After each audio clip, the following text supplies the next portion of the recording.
Oh, buddy. It's time to crank up that REO Speedwagon You bet it is. because it's time to fly.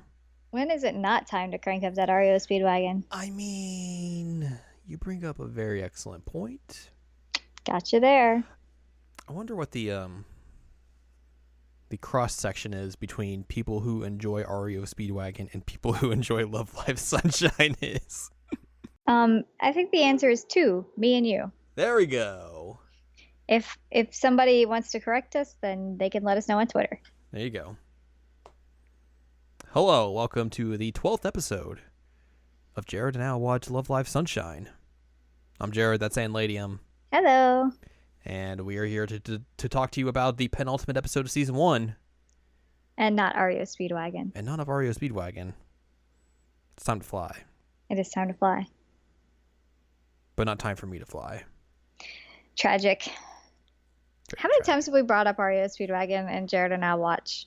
Probably a bunch. We need a counter. Like, this is how many times they brought up, or even if it's not just REO Speedwagon, just like 80s music in general. Way too much. It's hilarious. Like, the whole rain stick thing is just because of REO Speedwagon. I don't know what you're talking about. Rain sticks, who would have that?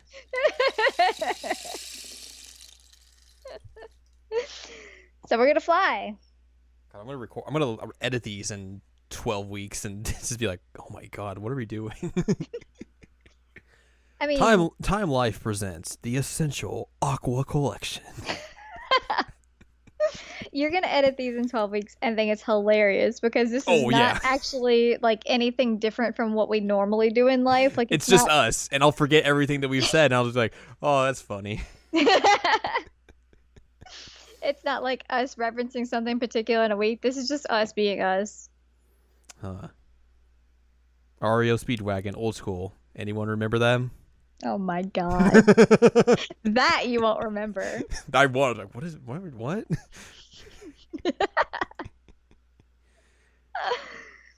Anyways, it's time to Let's talk fly. about that Penultimate episode of season 1. We are winding down the first season. Which is crazy. It flew by. Yeah, it really does. I didn't realize that it would go so fast. It does.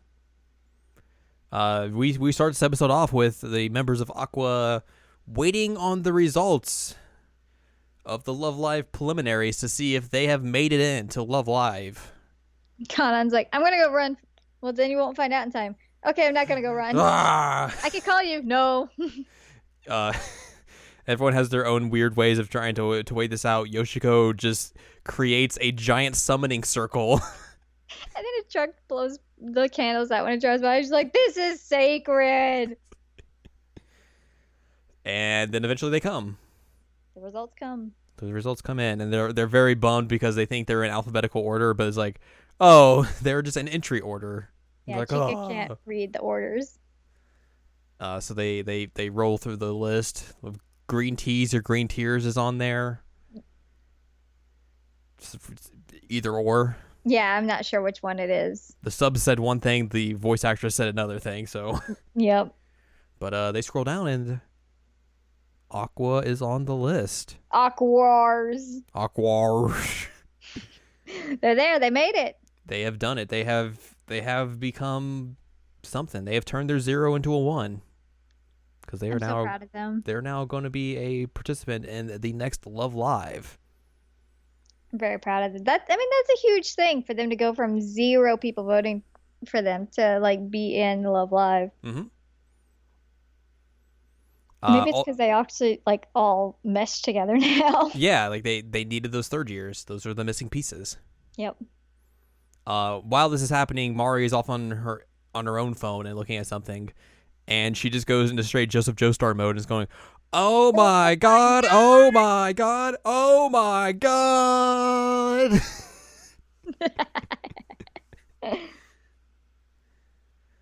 So they head back to the school and basically realize that, hey, the video of our performance got a lot of views and comments. That's real good. That's probably one of the reasons why we got into the qualifiers for Love Live and all that stuff. But And they're like, oh yeah, this is probably going to really help us in terms of getting some applications in for the school and for the open house. But Mari's like, so about that, turns out there are 0 applicants. Yeah, she checked on her phone. There's 0. Mm-hmm. So, and this is something we talked about while we we're watching this episode. Despite the fact that they got rid of 1 0, the number 0 still haunts them. It does. And they have now figured out or become haunted by a new 0, and that is the applications. So this puts Chica into a weird spot because she's trying to figure out like how they can basically turn another 0 into a 1 and get some more applicants. She's like, what is unique about Muse? Like what they were already at the point where they saved the school when they got to this. Yeah. Why haven't we? And like Kanan brings up the good point of like, look, like it's probably easier for a school in Tokyo to get that. It's like for us it's a lot harder, like we're out in the boonies. Yeah. And she was like, I don't want excuses. No. We have to figure this out for reals. Can't rely on excuses. which I mean is smart. Like, hey, try and figure this out. Don't just rely on the fact like, oh, just because we're a school out in the middle of the countryside, like, you know, maybe there's another way that we could figure this out. But she's also not wrong that like school and exactly. countryside is a big contributing factor.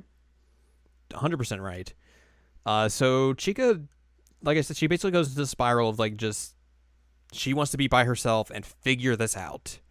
And like you said, like she's trying to figure out like what made Muse so different from everyone else, what made them so special, what made them capture the hearts and minds of everyone to win Love Live, to save their school, and what makes them different from Aqua, and how can we basically reach that same plateau. And the decision she comes to is that they should all go to Tokyo. Yep, back to Tokyo. So, Riko's still there because she hasn't gone home yet from the competition. I And think Riko's she's like, supposed to head home like the next day or yeah, something. she's like, I can extend my stay for like another day. That's fine. And basically everyone goes to Tokyo, and the goal is to find out what made Muse so special. But before we go to Tokyo, we do get a scene of Riko, and she's like, I have to clean my room. And you just see that she has like a ton of like fanfic and like manga, and it's all like romance stuff. Yep. And it's amazing. She just has stacks of it. She's like, oh, crap. Gotta It's clean like- this up. I forget exactly what the translation was. It was something about like romance against the wall or something, with your Yeah. back against the wall. It's I'm real like, good. Wow, that sounds like a somewhat sexy thing she's reading there. So they all get to Tokyo. They meet up with Riko, who is trying to stuff all those into like a locker and failing miserably. And then she's like, Gifts. yeah, those are gifts. Those are gifts. She's like, oh, what kind of gifts? I want to see. And I want to she see the just like gifts. just like covers her eyes like, no. It's hilarious because like the next scene, she just has like these weird handprints over her eyes. It's real goofy. She really didn't want her to see her romance novels.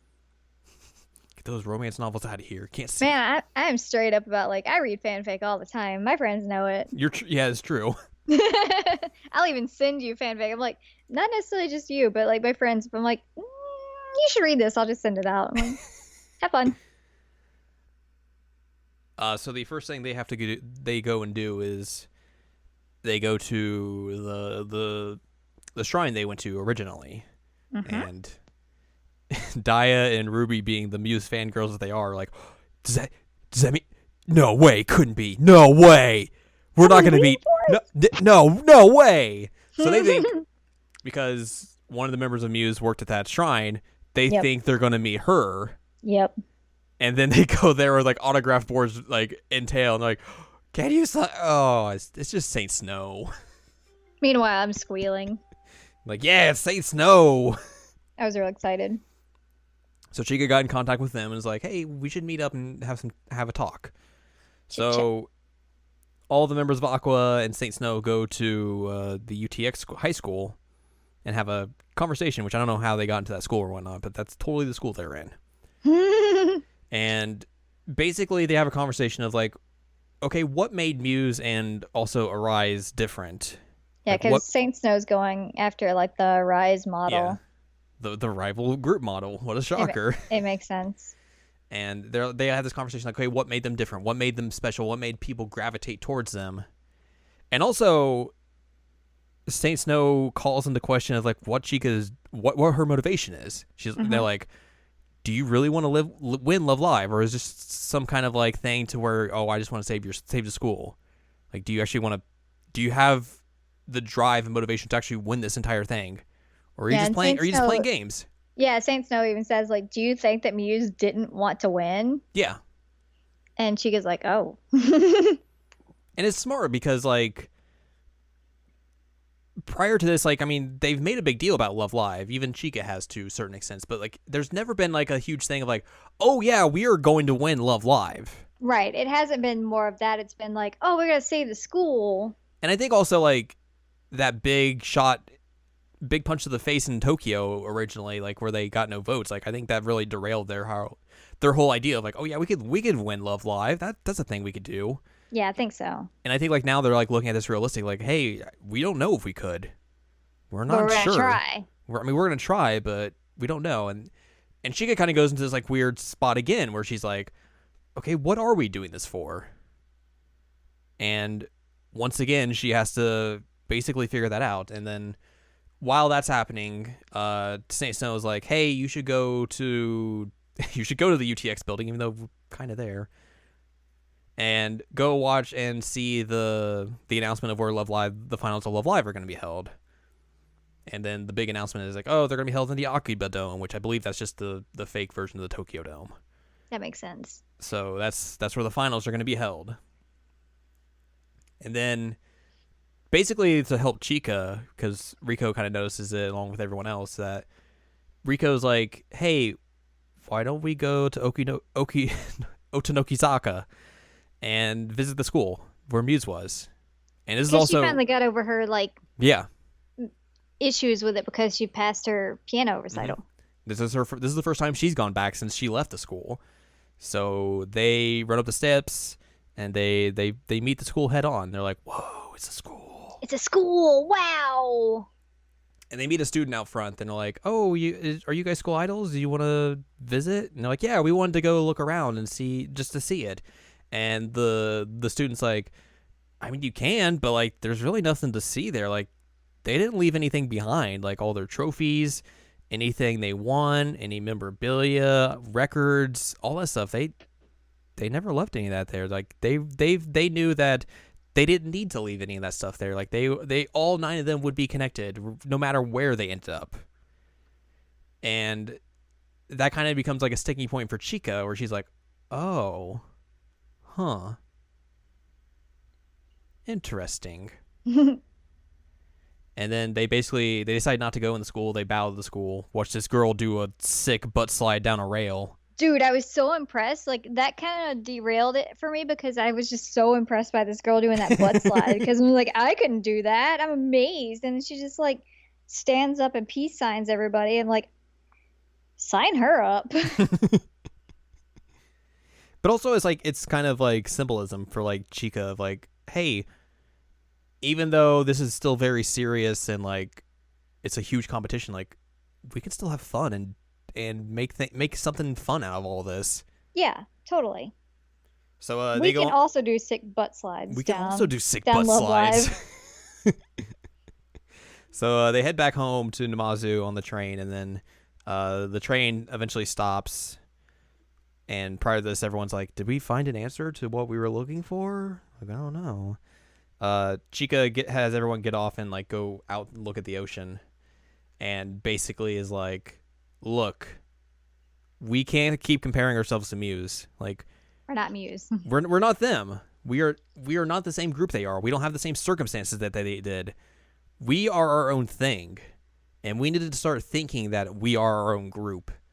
And I think that's going to be the thing that leads us to wherever we need to go, by being us, by letting that be our driving force of, hey, we are Aqua, and that's who we are. That's how we're going to find out how we are able to shine and all that sort of stuff." I think that's really important because you've told me like they use a lot of the same tropes, and you've Hmm. said like, okay, this is one of the things from the original, this is one of the things from the original, this is one. So I think that like at the same time of like narratively, they're saying, okay, we have to do our own thing, but they're also Yeah, like in the anime saying, we're not going to rehash word by word, bit by bit, exactly what happens to this other group. And I think yeah, that was really exactly. useful. It's really interesting that it can be symbolic for the characters in the show, but also just the show itself. Yeah, it was Uh, great. so they come together, they do like the hands in thing again, but then Yo's like, "Hey, why don't we do this thing instead? Where we make little L's with our hands, stick them in, we make a 0, we turn it into a 1." It was clever. But Yeah. also when she did that, I was thinking of like shape of an L on her forehead. God, Yep. it's kind of cool though that like when the actual like voice actresses perform, Hmm. they do that thing. Oh, do they? Yeah, Wow. like that's the thing they do right before they go out on stage and stuff. That's really cute. That train is actually not on my side this time, It's not. guys. It's mine. I'm so shocked. So yeah, we basically end this episode with them finally figuring out who basically what their identity as a group's going to be. I And mean, I maybe think not that's necessarily really, like really good. exactly what it's going to be, but like No, deciding, but hey, they're right track. yeah, we're not going to be Muse 2.0. We're going to be Aqua. Whatever that ends up being, that's going to be who we are. There's a lot of like feather imagery in this episode as well, which like Yeah. makes sense with the whole, fly bit. But Hmm. I really liked it. I thought it was a great idea that they finally got to the point where like, all right, we're not them, we're us. Let's figure out us. And once again, just showing like how much better Chica has gotten in like the leadership role once again, where she comes up with this, she has this like contemplation, this dilemma, and she basically figures it out on her own, Yeah. and then comes to a big decision for the group, and everyone's like, yeah, of course. I remember I texted you and it was like pretty much just all caps character development. They do a Chica, great job with her character development. they really do. It's amazing. Chica is going to be ride or die for everyone. She's already ride or die for everyone. Truly, truly so. I love her. She's a good egg. So next time we will talk about the season 1 finale. We're already there. We're Wow. already there. The episode entitled Sunshine. Huh, I wonder why they named it that. Hmm. Hmm. So we will wrap up season 1, which obviously this is a 2-season show, so it will not wrap up the entirety of it. Correct. But this will be the end of the first season and the first half of this whole story, basically. Nice. Yeah. I'm excited. Good. Yeah. I'm excited to go through season 2 again because A, I haven't watched it with like the English dub, and B, it's been a little bit since I watched it. I mean, it did come out last fall, but still, it's been a little bit, so it'll be fun to go through that stuff again. And there's some good stuff in season 2. Like there's obviously, since like they've developed all the characters here in season 1, like you get a lot of character interaction and development within like certain characters with each other that you wouldn't expect. Oh, that's good. So like that's basically kind of like the big things that they do with season 2. But it's real good. Like I certainly liked it when I watched it the first time. So I'm ready. yeah, we're almost there, but we still have the season finale to get through. Yep. And we will talk about that next time. But for now, if you'd like more from us, go to seasonlanimecheckup.com or sac.cool for past episodes of this podcast and other podcasts like the Season Anime Checkup and Season Anime Checkup OVA. And there are columns and reviews on the site as well. If you'd like more from Anladium, go to anladium.com where she has columns and reviews. And you can follow us on Twitter, twitter.com/animecheckup, where we do Twitter. So next time, join us for the Season 1 finale of Love Live Sunshine, entitled Sunshine, where we're going to shine like the sun.